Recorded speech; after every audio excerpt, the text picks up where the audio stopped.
Hello and welcome to my YouTube channel RPN Sharma. Myself Nitin Kumar. Hello friends, हम कर रहे थे fourth chapter जिसका नाम था एनर्जी जनरेशन। ठीक है, तो इसके हमने 3 पार्ट कंप्लीट कर लिए था। आज हम करेंगे इसका चौथा पार्ट। आज हम करने वाले हैं चौथे पार्ट में आज हम देखने वाले हैं न्यू टॉपिक जिसका नाम है विंड पावर। ठीक है, तो विंड पावर क्या होता है हम देखने वाले हैं। तो हमारे पास सबसे पहले तो हम इसकी डेफिनेशन देखेंगे, उसके बाद देखेंगे how does wind power work, कैसे विंड पावर वर्क करता है। ठीक है, wind power is the energy obtain from the wind, मतलब सिंपली हम जो एनर्जी विंड से ऑब्टेन करते हैं, मतलब जो आंधी वगैरह होती है, हवा जो तेजी से बहती है, उससे जो हम एनर्जी जनरेट करते हैं उसे हम बोलते हैं विंड पावर। ठीक है, energy obtain from the wind is known as the wind power. ठीक है, it is one of the oldest exploited energy sources by humans and today is the most seasoned and efficient energy of all renewable energies. ठीक है, तो इसकी अगर हम बात करें तो ये एक ओल्डेस्ट एनर्जी सोर्स है। तो ये पहले भी ओल्ड जो भी हमारे पास ओल्डेस्ट जो भी पर्सन थे वो इस एनर्जी का यूज करते थे, विंड पावर का यूज करते थे। ठीक है, टुडे अगर अगर हम बोलें is the most season and efficient energy source है। ठीक है, एफिशिएंट रिन्यूएबल एनर्जी सोर्स है ये विंड पावर का।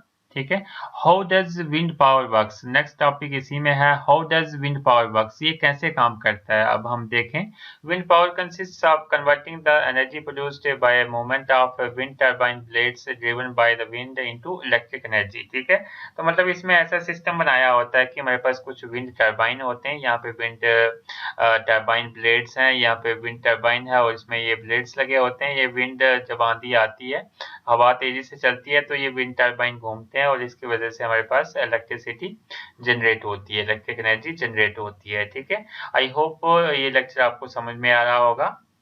नेक्स्ट हमारे पास इसी में टॉपिक है विंड एनर्जी बेनिफिट्स। ठीक है, तो इसके कौन कौन से बेनिफिट हैं विंड एनर्जी के, वो हम देख लेते हैं।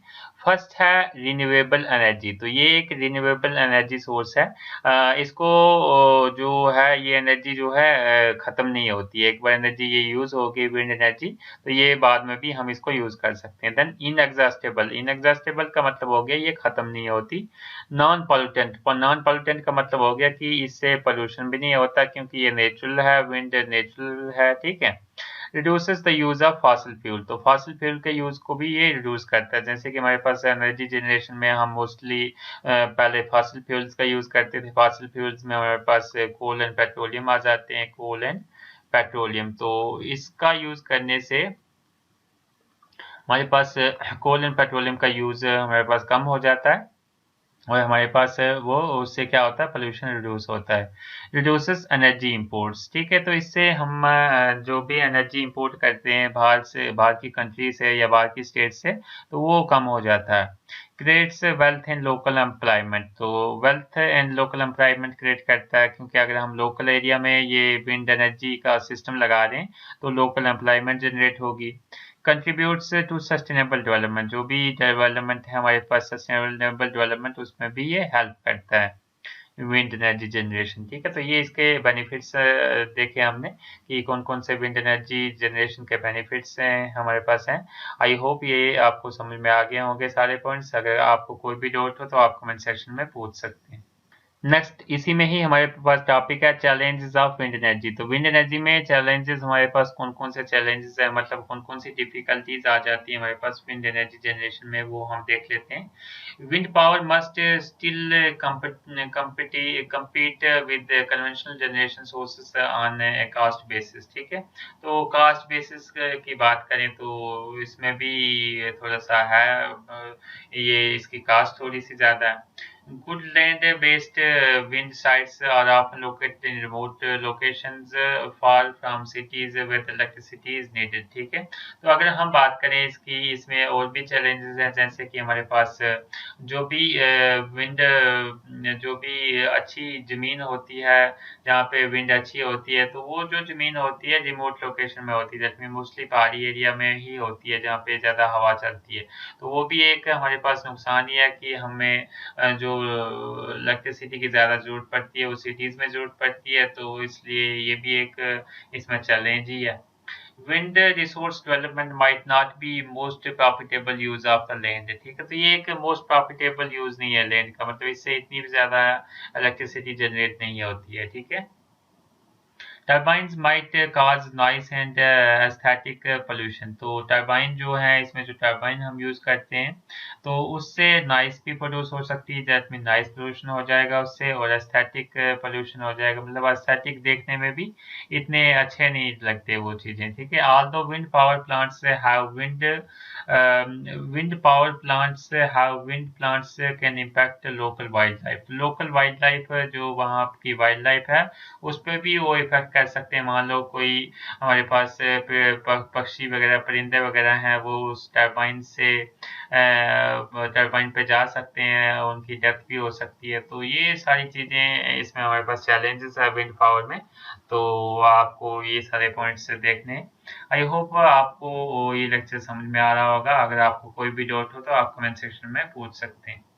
नेक्स्ट टॉपिक हमारे पास है वेव एनर्जी का, वेव एनर्जी और वेव पावर, ठीक है। नेक्स्ट टॉपिक है वेव एनर्जी और वेव पावर। तो हम देख लेते हैं कि वेव एनर्जी और वेव पावर हमारे पास क्या होता है। तो ये इंपॉर्टेंट टॉपिक है ये भी। वेव एनर्जी और wave power is the transport and capture of energy by ocean surface waves. जो ओशन में सरफेस वेव्स होती हैं, ठीक है, ओशन में जो सरफेस वेव्स होती हैं, जो समुद्र में सरफेस वेव्स होती हैं, उनसे एनर्जी को कैप्चर किया जाता है, उनसे एनर्जी को कैप्चर किया जाता है, ठीक है। Energy captured in is then used for all different kinds of useful work including electricity generation, ठीक है। तो जो भी हमारे पास जो लहर्स होती हैं ओशन में, जो सरफेस वेव्स होती है लहरें, जो लहरें होती हैं इसमें समुद्र में, उससे एनर्जी जनरेट की जाती है और उसको कन्वर्ट किया जाता है इलेक्ट्रिक एनर्जी में, ठीक है। वाटर डिसैलिनेशन में भी उसका हम यूज कर सकते हैं, and pumping of water pumping में भी हम उसका यूज करते हैं। Wave energy is also type of renewable energy, तो ये भी एक रिन्यूएबल सोर्स ऑफ एनर्जी है, वेव एनर्जी का रिन्यूएबल सोर्स ऑफ एनर्जी है, क्योंकि ये भी खत्म नहीं होती है कभी। And is the largest estimated global resource from the ocean energy, तो ओशन एनर्जी का ये एक बहुत ही इंपॉर्टेंट पार्ट है वेव एनर्जी का। तो यहाँ पे ये सिस्टम दिखाया हुआ है वेव्स एनर्जी का, ये वेव्स इस पे पड़ रही हैं और ये ऐसा सिस्टम लगाया होता है हमने कि इससे हमारे पास एनर्जी जो है जनरेट होती है, ठीक है। आई होप ये आपको समझ में आया होगा।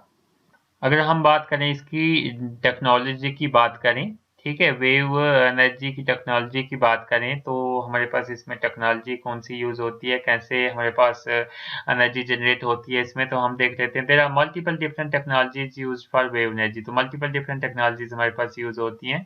तो हमारे पास मोस्टली यहाँ पे 5 मेन टाइप्स हैं टेक्नोलॉजी के, जैसे कि फर्स्ट हमारे पास आ गया अब्जॉर्बर्स, हमारे पास इसमें होते हैं एटेन्यूएटर्स, हमारे पास इसमें होते हैं ओसिलेशन वाटर कॉलम्स इसमें होते हैं, ओवरटॉपिंग एंड इन्वर्टेड पेंडुलम डिवाइस हमारे पास इसमें होते हैं, ठीक है। तो ये हमारे पास फर्स्ट आ गया, ये सेकंड आ गया, ये थर्ड आ गया, ठीक है, ये फोर्थ आ गया, और हमारे पास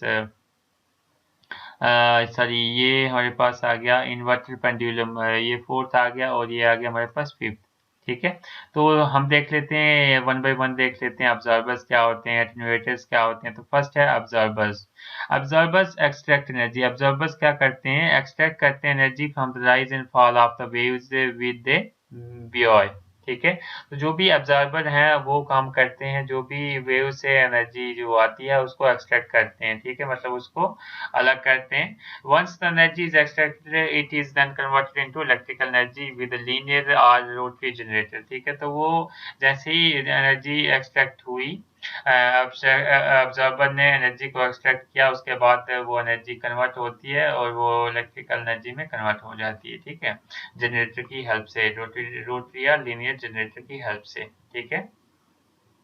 नेक्स्ट हमारे पास होते हैं एटेन्यूएटर। एटेन्यूएटर क्या करते हैं, attenuator capture energy by being placed perpendicular to the length of the wave, this causes the attenuator to continuously flex where segments are connected. This connection is then connected to hydraulic pumps which convert the energy, ठीक है। तो ये भी एक system होता है, ये आप देख सकते हैं। उसके बाद हमारे पास है oscillation water columns. Oscillation water columns हमारे पास क्या होते हैं हम देख लेते हैं। Oscillation water column is a particular submerged enclosed structure, एक particular partially submerged enclosed structure हमारे पास ये होता है. The upper part of the structure above the water is filled with air and incoming waves are funneled into the bottom part of the structure. When these waves come through the structure, it causes the water column to rise and fall with the wave, which causes the air in top structure to pressurize and depressurize. This in turn pushes and pulls air through a connected air turbine at the top of the structure, converting the energy, जो कि energy को convert करता है. ठीक है, तो ये आप देख सकते हैं, इनके नाम भी आप रिमेम्बर कर लेंगे तो उतना भी सफिशिएंट है. देन है ओवर टॉपिंग.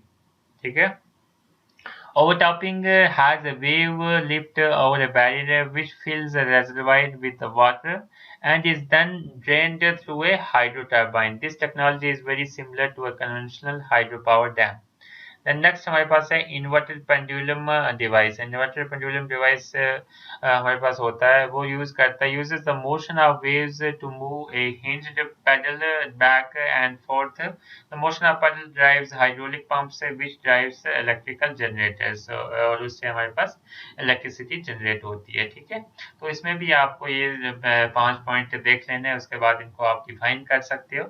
अगर आप डिफाइन ना भी करो तब भी ठीक है, इनको आप इनके नाम भी लिख लेंगे तो काफी है. आई होप ये लेक्चर भी आपको समझ में आ रहा होगा. नेक्स्ट हमारे पास इसी में ही टॉपिक है एडवांटेजेस ऑफ वेव एनर्जी. तो वेव एनर्जी की हम एडवांटेजेस देखने वाले हैं, कौन कौन सी एडवांटेजेस हैं वेव एनर्जी की. फर्स्ट है हमारे पास रिन्यूएबल एनर्जी है. ठीक है, ये दोबारा रिन्यू हो सकती है. देन एनवायरमेंटल फ्रेंडली है, क्योंकि इससे एनवायरमेंट को कोई भी हार्म नहीं होता है. Abundant and widely available. तो अबंडेंट है, बहुत है, क्योंकि समुद्र में लहरें उठती रहती हैं, तो अबंडेंट है और वाइडली अवेलेबल है. Then easily predictable. Easily predictable का मतलब हो गया कि हम इजली प्रिडिक्ट कर सकते हैं, जैसे कि जहाँ पे लहरें हमारे पास वेव्स जनरेट हो रही हो, तो वहाँ पे हमें पता लग सकता है कि हमें पहले पता चल जाएगा कि यहाँ पे एनर्जी जनरेट होगी. No damage to land. Land को कोई भी डैमेज नहीं करेगी ये, क्योंकि ये तो समुद्र में पानी में ही हम एनर्जी जनरेट करते हैं, तो इसलिए कोई भी ये जमीन को डैमेज नहीं करती है. देन रिलायबल सोर्स है, ये अच्छा सोर्स है, मतलब इस पे हम भरोसा कर सकते हैं.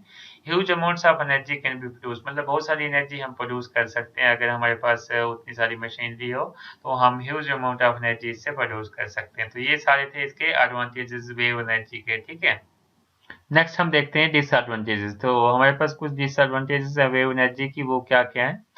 But where there is more to it than just a source of clean energy, it has its drawbacks. ठीक है, तो डिसएडवांटेजेस को हम ड्रॉबैक्स भी बोल सकते हैं. तो ये आपको अगर एग्जाम में आएगा कि आप ड्रॉबैक्स लिखो वेव एनर्जी की, तो तब भी आप ये लिखोगे डिसएडवांटेजेस इसकी. ठीक है, तो इसकी डिसएडवांटेजेस हैं सूटेबल टू सर्टेन लोकेशन. तो मतलब सर्टेन लोकेशन तक ही ये सूटेबल है, मतलब हर जगह सूटेबल नहीं है हम जनरेट कर सकें वेव एनर्जी को.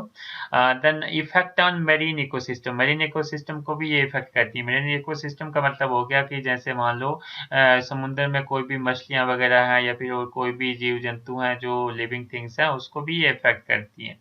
Source of disturbance for private and commercial vessels. तो प्राइवेट एंड कमर्शियल वेसल जो होती हैं उसके लिए भी डिस्टर्बेंस क्रिएट कर सकती हैं. प्राइवेट एंड कमर्शियल वेसल का मतलब हो गया जो भी शिप्स वगैरह चलती हैं प्राइवेट एंड कमर्शियल, उसको भी ये मतलब डिस्टर्बेंस उसके में क्रिएट कर सकती हैं. Weak performance in rough weather. Rough weather में इसका जो परफॉर्मेंस है वो वीक हो सकता है. मान लो अगर ज्यादा लहरें होगी तभी इसमें इफेक्ट पड़ेगा, कम लहरें होगी, कम वेव्स होंगी तभी इसमें इफेक्ट पड़ेगा.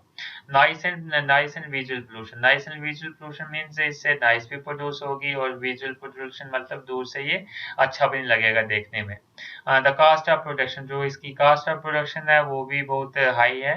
तो ये सारी इसकी डिसएडवांटेजेस हैं. आई होप ये आपको लेक्चर पूरा समझ में आ गया होगा.